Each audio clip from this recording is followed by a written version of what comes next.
ગુજરાત રાજ્યની સ્થાપના દિનની આપ સૌ સાહિત્ય રસિક મિત્રોને ખૂબ જ શુભેચ્છાઓ। 1 મે 1960 ગુજરાત રાજ્યની સ્થાપના થઈ। આ ગૌરવશાળી દિવસ નિમિત્તે ગુજરાતી સાહિત્યના દિગ્ગજ કવિઓએ ગુજરાતની અસ્મિતા, શૌર્ય, સંસ્કારને પોતાની કલમ દ્વારા અમર બનાવ્યા છે। જ્યાં જ્યાં વસે એક ગુજરાતી, ત્યાં ત્યાં સદાકાળ ગુજરાત।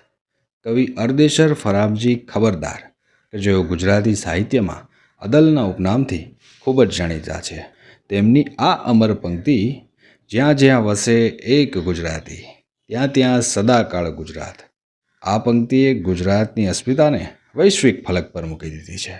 1 મે 1960ના રોજ ગુજરાત રાજ્યની વિધિવત સ્થાપના થઈ, પરંતુ ગુજરાતનો વિસ્તાર માત્ર તેની ભૌગોલિક સીમાઓ પૂરતો મર્યાદિત નથી।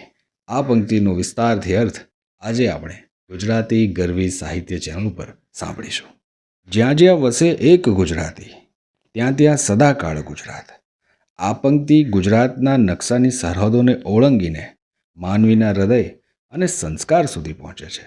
કવિ ખબરદાર અહીં કહેવા માંગે છે કે ગુજરાત એ માત્ર જમીનનો ટુકડો નથી, પણ એક વિશિષ્ટ જીવનશૈલી, સંસ્કાર અને વિચારધારા છે।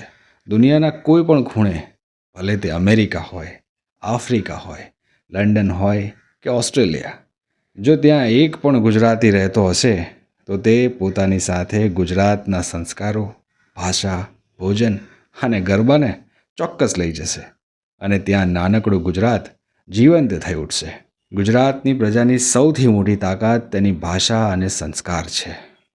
કવિ કહે છે કે જે વ્યક્તિ ગુજરાતી ભાષામાં બોલે છે અને જેના હૃદયમાં ગુજરાત પ્રત્યે પ્રેમ છે, તે સ્થળ જ ગુજરાત બની જાય છે।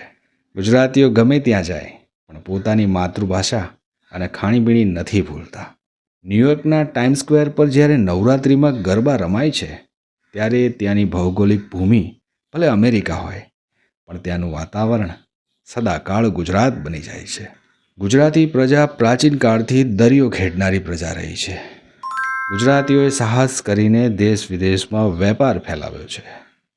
આ પંક્તિ ગુજરાતીઓની સાહસિક વૃત્તિને ખૂબ સારી રીતે બિરદાવે છે। વેપાર કરવાની આવડત અને અનુકૂલન સાધવાની શક્તિના કારણે ગુજરાતીઓ દુનિયાના દરેક ખૂણામાં સ્થાયી થયા છે। જેઓ જ્યાં ગયા ત્યાં તેમણે માત્ર સંપત્તિ જ નથી બનાવી, પણ ત્યાંના સમાજમાં ભળીને પોતાનું સ્થાન બનાવ્યું છે। જેમ દૂધમાં સાકર ભળે ને એમ। જ્યાં જ્યાં વસે એક ગુજરાતી, ત્યાં ત્યાં સદાકાળ ગુજરાત। કવિ અરદેશર ખબરદારની આ પંક્તિને કેટલાક વ્યવહારુ ઉદાહરણોથી સમજીએ તો ગાંધીજી જ્યારે દક્ષિણ આફ્રિકામાં સત્યાગ્રહ કરતા હતા, ત્યારે તેમણે ત્યાં ટોલ્સ્ટોય ફાર્મ અને ફિનિક્સ સેટલમેન્ટ દ્વારા ભારતીય અને ખાસ કરીને ગુજરાતી સંસ્કારોનું જતન કર્યું હતું। આફ્રિકાની ધરતી પર તેમણે ગુજરાતની અસ્મિતાને જીવંત રાખી હતી। 19મી સદીમાં અનેક ગુજરાતીઓ પૂર્વ આફ્રિકા, કેન્યા, યુગાન્ડા ગયા હતા। આજે ત્યાં ગુજરાતી શાળાઓ, મંદિરો અને જૈન દેરાસરો છે। ત્યાંનો ગુજરાતી સમાજ આજે પણ ડાયરો અને ગરબા યોજે છે, જે આ પંક્તિને સાર્થક કરે છે। આજે અમેરિકાના મોટેલ્સ ઉદ્યોગમાં ગુજરાતીઓનું વર્ચસ્વ છે। ત્યાંના કોઈ પણ મોટેલના રસોડામાં જો ખીચડી કઢી રંધાતી હોય તો સમજી લેવું કે ત્યાં સદાકાળ ગુજરાત વસે છે। કવિએ સદાકાળ શબ્દ વાપરીને ગુજરાતની અમરતાની વાત કરી છે। રાજાઓ બદલાય, સીમાઓ બદલાય, પણ ગુજરાતની સંસ્કૃતિ ક્યારેય નષ્ટ નથી પામતી। તે કાળના પ્રવાહમાં પણ અડીખમ રહે છે। જ્યાં સુધી પૃથ્વી પર એક પણ ગુજરાતી જીવંત છે, ત્યાં સુધી ગુજરાતનો વારસો જીવંત છે। આજે ગુજરાત રાજ્યની સ્થાપના દિને આ પંક્તિ આપણને યાદ અપાવે છે કે આપણે ગમે તેટલી પ્રગતિ કરીએ, ગમે તે દેશમાં જઈએ, પણ આપણા મૂળ ગુજરાત સાથે જોડાયેલા રહેવા જોઈએ।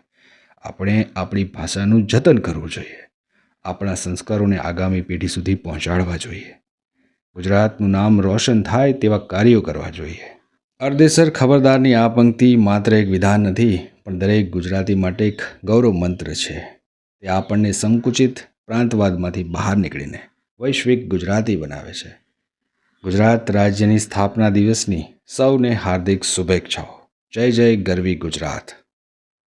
શબ્દો ગમ્યા હોય તો લાઈકથી વધાવજો અને જોડાવા માટે સબસ્ક્રાઈબ જરૂર કરજો। તમારા પ્રતિભાવ અમારા માટે કિંમતી છે. કોમેન્ટમાં તમારા વિચારો ચોક્કસ જણાવશો. તમારો સાથ અમારો ઉત્સાહ. ચેનલને સબસ્ક્રાઈબ જરૂર કરજો. નવા વિડીયોના અપડેટ મેળવવા માટે બેલ આઇકન દબાવો. સાહિત્ય અને જ્ઞાનની આ સફરમાં અમારી સાથે જોડાવા બદલ આપનો ખૂબ ખૂબ આભાર.